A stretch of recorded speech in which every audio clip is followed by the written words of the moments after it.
எப்படி நம்ம ஒரு சேவிங்ஸ் ஹேபிட் வளர்த்துக்கலாம், அதாவது நான் எப்படி சேவ் பண்ணிகிட்டு இருக்கேன்னு இந்த வீடியோவில் நான் சொல்கிறேன். ஒன்றும் இல்லைங்க, ப்ளே ஸ்டோரில் போய் க்ரோ ஆப் இருக்குங்க, அது வந்து டவுன்லோட் பண்ணிக்கோங்க. எனக்கு தெரிஞ்சு நல்ல ஒரு யூசர் ஃப்ரெண்ட்லியாக இருக்கிறது இந்த க்ரோ ஆப்பு. மற்ற ஜெரோடா அதெல்லாம் இருக்குது, அதை விட எனக்கு வந்து இது பர்சனலாக நல்லா இருக்கிற மாதிரி இருக்குது, யூசர் ஃப்ரெண்ட்லியாக. இன்ஸ்டால் பண்ணிக்கோங்க. இன்ஸ்டால் பண்ணிவிட்டு கேஒய்சி எல்லாம் கம்ப்ளீட் பண்ணிட்டீங்கன்னா உங்களுக்கு இந்த மாதிரி தான் இன்டர்ஃபேஸ் இருக்கும்.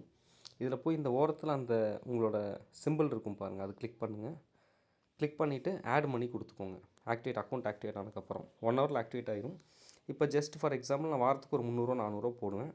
ஒரு 300 ஆட் பண்ணுறேன். ஆட் பண்ணிவிட்டு ஆட் மணி கொடுங்க. கொடுத்தீங்கன்னா உங்களுக்கு வந்து அமௌண்ட் வந்து ஆட் ஆகிரும். சரிங்களா? ஆட் ஆனதுக்கப்புறம் இந்த இடத்துல சர்ச் பட்டன் இருக்குது பார்த்தீங்களா, அதில் வந்து நான் வந்து பார்த்திங்கன்னா கோல்டு பீஸ், மற்ற இதை விட கோல்டு நம்மளுக்கு கொஞ்சம் சேஃபாக இருக்கும். நான் என்ன வாங்குறேன்னு பார்த்தீங்கன்னா டாட்டா கோல்டு பீஸ். ஒரு ஷேரோட விலை வந்து பார்த்திங்கன்னா 14 ரூபா இருக்குது. ஸோ அது வந்து இப்போ என்கிட்ட 300 ருபீஸ் இருக்குது பார்த்தீங்களா. சர்ச்சில் இந்த டாட்டா கோல்டு எக்ஸ்சேஞ்ச் ஃபண்டுன்னு கொடுத்துக்கோங்க. கொடுத்ததுக்கப்புறம் இந்த இடத்துல கீழே பையின்னு கொடுங்க. பையின்னு கொடுத்துட்டு மேலே இந்த இடத்துல டெலிவரி இருக்கான்னு செக் பண்ணி பார்த்துக்கோங்க.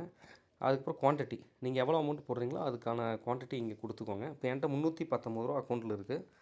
ஸோ நான் ஒரு 19 குவான்டிட்டி 20,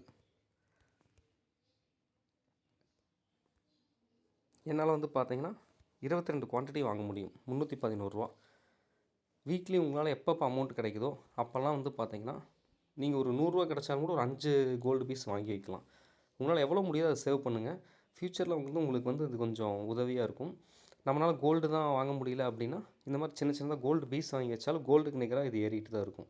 ஸோ தைரியமாக நீங்கள் உங்கள் ஒரு 100 200 இருந்தால் கூட இதில் இன்வெஸ்ட் பண்ணி வச்சுக்கோங்க. குவான்டிட்டி கொடுத்துட்டு டெலிவரி இருக்கான்னு பார்த்துட்டு இந்த இடத்துல பைன்னு கொடுத்துருங்க. கொடுத்துட்டிங்கன்னா உங்களுக்கு வந்து பை ஆகிரும். டன் கொடுத்துக்கோங்க.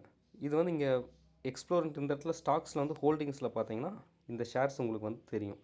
இப்போ என்கிட்ட பார்த்தீங்கன்னா டாட்டா கோல்டு 40 ஷேர் இருக்குது. சரிங்களா? உங்களுக்கு எப்பப்போ முடியுதோ அப்பப்போலாம் நீங்கள் வாங்கி சேவ் பண்ணிட்டு வந்தீங்கன்னா இது ஒரு நல்ல ஹேபிட்டாகவும் இருக்கும். ஒரு சேவிங்ஸு ஃப்யூச்சருக்கு ஒரு நல்ல சேவிங்ஸாகவும் இருக்கும். இந்த வீடியோ உங்களுக்கு பிடிச்சிருந்துச்சுன்னா லைக் பண்ணுங்கள். இது உங்கள் ஃப்ரெண்ட்ஸ் அண்ட் ஃபேமிலிக்கு உபயோகமாக இருக்குன்னு நினச்சிங்கன்னா அவங்களுக்கு ஷேர் பண்ணுங்கள். நன்றி, வணக்கம்.